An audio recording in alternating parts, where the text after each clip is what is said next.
Hi, friends. I'm Scott Giles, a board certified diplomate of the National Guild of Hypnotists and a certified hypno coach.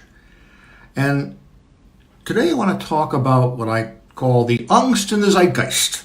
That is the level of worry and anxiety that we're finding everywhere present in our society today.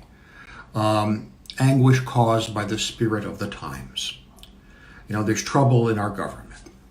There are rumors of wars. I actually have clients who carry what they call an everyday carry bag, a knapsack or a satchel that contains a first aid kit, survival equipment, and it goes with them everywhere. Or they have go bags where they could suddenly grab a bag and head out the door and be able to survive if a zombie apocalypse or some major calamity happens. I have one client some years ago who actually had a safe room where he could go to take refuge, a hidden room. Firearms sales are very high, and not just among the politically conservative. Now, we mentioned Lindsay and I are target shooters, and we do own firearms. But we're now seeing the rise of progressive gun clubs. I mean, there is actually one called the LiberalGunClub.com. Check it out. Protecting the Second Amendment rights of those who are politically left of center. People are concerned with their ability to be able to protect themselves in a way that we haven't seen before. Food recalls are becoming much more prevalent. In the HeartMath Institute and in the HeartMath Tools and Technology, we have a heuristic device we call the depletion to renewal grid. I always share it with my clients. It's a way of understanding how the mind and body work together. One of the parts of the grid is your hormonal functions. When you're having a negative emotional experience, when you're worried, your body is producing a hormone called cortisol. And this hormone affects everything in your body. It impairs your immune system. It changes your ability to process calories. You tend to gain weight. It lowers your energy. It turns down rational thought and amplifies emotion so that you're more likely to do things which produce more cortisol. Cortisol has a half-life of 12 hours. So when you have a negative emotional experience, half of that cortisol is still present in your blood 12 hours later, impairing your ability to make good decisions or to feel positive. And it takes 5 half-lives, 60 hours, to completely extinguish cortisol from your bloodstream.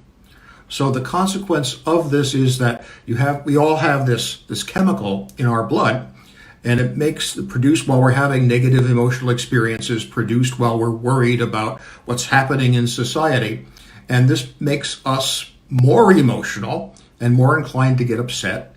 So it's a catch-22. Cortisol creates cortisol, creates cortisol, creates cortisol. And as this cortisol does impair your immune function, I think some of you know I specialize in working with people who are living with cancer. I sometimes will recommend for people who are in the later stages to do a news fast. Just not read papers. Don't watch the news. Stay off Google News or Apple News. I only recommend this to those who are seriously ill because I don't want to encourage people to bury their heads in the sand. But it becomes important when someone's in a really bad place that we not add cortisol to their biochemistry. And the way we can do that is to keep them away from that, which is a stimulus for the cortisol. So there's a high level of worry out there. A lot of my clients tell me that their practices are responding to this. You think people would want to come to see a hypnotist to relax themselves in times of high worry, but actually people tend to hunker down and they don't want to spend money because they don't know what's going to happen. And this is, I'm sure, affecting some of your practices. How I deal with this, and I try to be a positive person, is, there's a quote I'm going to share with you. If you look for it online, you'll find it attributed probably to Helen Keller, but that's not accurate. The quote is actually from the Reverend Edward Everett Hale, a minister of my denomination who died in 1909. What he said was, "I am only one, but still, I am one. I cannot do everything, but still, I can do something. And because I cannot do everything, I will not refuse to do the something that I can do. And that's how I respond to the social anxiety. I do what I can to make it better. I don't beat myself up because I can't fix it completely, but I don't contribute to it. You know, there's an old saying, think globally, act locally. I like that saying, although I have a humorous version of it. Think globally, act locally, panic internally. And I think a lot of us do that. But the point is clear. I can only do what I can do. But I can do that, and by God, I'll do it. I can't solve the problem of exploitation, but I can choose to only support those businesses that do not exploit. I will not walk into a store that I know isn't paying its workers a living wage.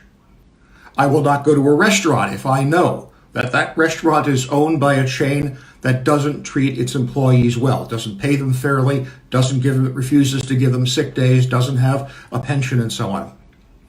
I sometimes take some of my ministerial colleagues to the higher end restaurants. I'm a serious foodie, and they get astonished at the prices.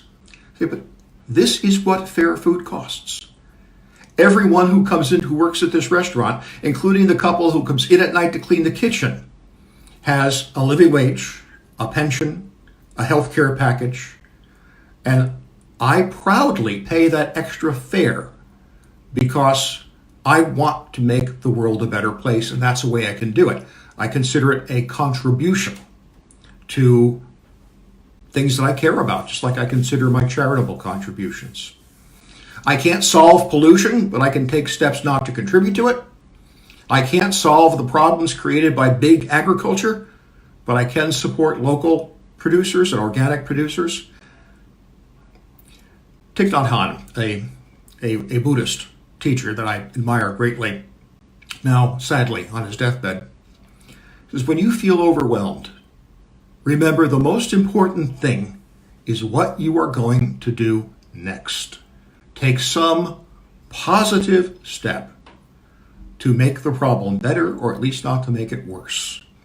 And if we all did that, there would be less angst in the zeitgeist. There would be less worry in the general population. I think we'd all be a heck of a lot happier. Hey, thank you for tuning in. I appreciate that. I'll be back next Saturday at 2:30 Central Time with another one of these Facebook Live talks, which will eventually find its way up to my YouTube channel. Now, that one I want to just do a little bit of a commercial for, especially for those of you who are consulting hypnotists. I'm going to talk about the satanic panic next week. This was a time in the 80s and 90s when a number of psychologists, and mental health workers convinced themselves that there was a worldwide conspiracy of satanic practitioners who were using hypnotic technology to enslave people and make them do things that they later didn't remember. It was complete garbage, but it was pervasive. People went to jail. And I'm going to talk about what it was like to be practicing as a hypnotist in the Chicagoland, which was an epicenter of a lot of that, and not subscribe to the theory of satanic ritual abuse. So if you're interested in that, check it out. And by the way, I will put a note to this effect in the National Guild of Hypnotists Facebook group just to let people know about it as well. And I plan to have some downloadable material so you can see exactly what those people were trying to convince the world was happening. And the irony that those mental health workers are exactly the people who are the opponents of the National Guild of Hypnotists and our ethical standards. So that's next week. End of commercial. Thank you again for being here. If you want to know how I can help you, feel free to reach out through my website or message me. I'm delighted to talk about that, and I give everyone who asks for it a free phone consultation. So do that if you feel that's appropriate. Thank you much, and stay well.